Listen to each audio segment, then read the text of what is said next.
So someone told me that you want to become a professional race car driver. One of the best ways to start on your racing journey and to gain the skill set needed to transition to cars is through karting. Hi, my name is Brenna Schubert, and I've teamed up with PT Autosport to help show you the real costs of competitive kart racing. So let's say you don't have the budget and skill set to start out karting professionally quite yet. The best and cheapest way to get on track is through rental karting. One of the reasons it's so cheap is because you don't need any of your own equipment. Just head to your local indoor or outdoor track and start racing. They will provide you with a helmet, gloves, and even a racing suit if necessary. Make sure to take advantage of any weekly specials the track has. Some days are significantly cheaper than others, and these are also the days that the track regulars usually show up. This will get you faster much quicker because you're able to follow their line and learn the layout faster. Once you've mastered the track layout, it's time to join a weekly racing league. Most tracks have their own league where they run races based on position rather than time. This is where you'll start to learn racecraft needed for higher levels of karting as well as cars. Leagues typically run about $50 to $100 per week. From there, I would suggest joining a traveling rental kart championship such as the Touring Kart Championship.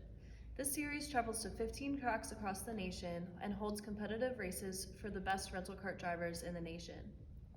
This is where you'll be able to test your adaptability on track as well as test your skill set against other racing drivers. These series usually cost between $100 and $150 per event, which includes practice, qualifying, pre-final, and a final.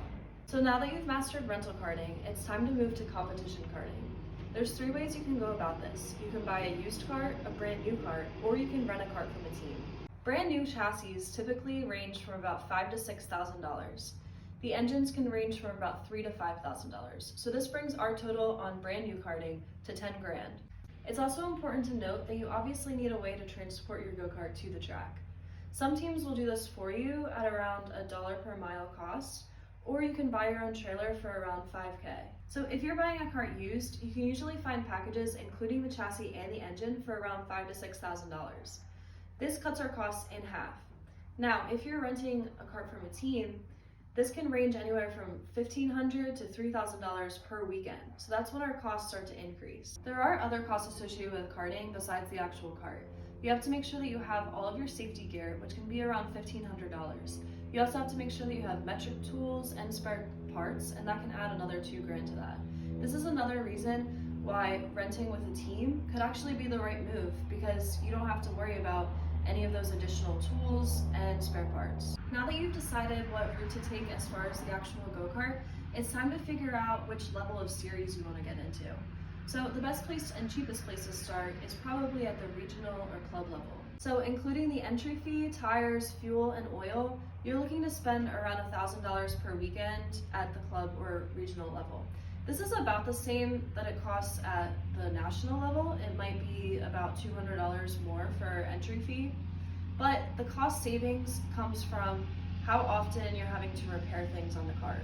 At the national level, there's 3 main series that you can get into: the Stars Championship Series, Superkarts USA or SCUSA, and United States Pro Karting, USPKS. Now this is where the costs start to add up, because now that you're running a national series, you're most likely going to need a mechanic, and you're going to have to run with a team. You're also going to have a bigger spare parts budget, and you might even need a spare engine. The cost of a mechanic is usually around $300 per day, plus their food and travel. If you're tenting with a team, that can range anywhere from $500 per weekend to $15,000 per weekend. So it's really important to shop around and find the team right for you. Keep in mind, there's always ways that you can cut costs. However, this could sacrifice your competitive edge on track. Trust me, I've been there. So now that you have an idea of what budget it takes to become a kart racer, I hope to see you on track furthering your goals of becoming a professional race car driver.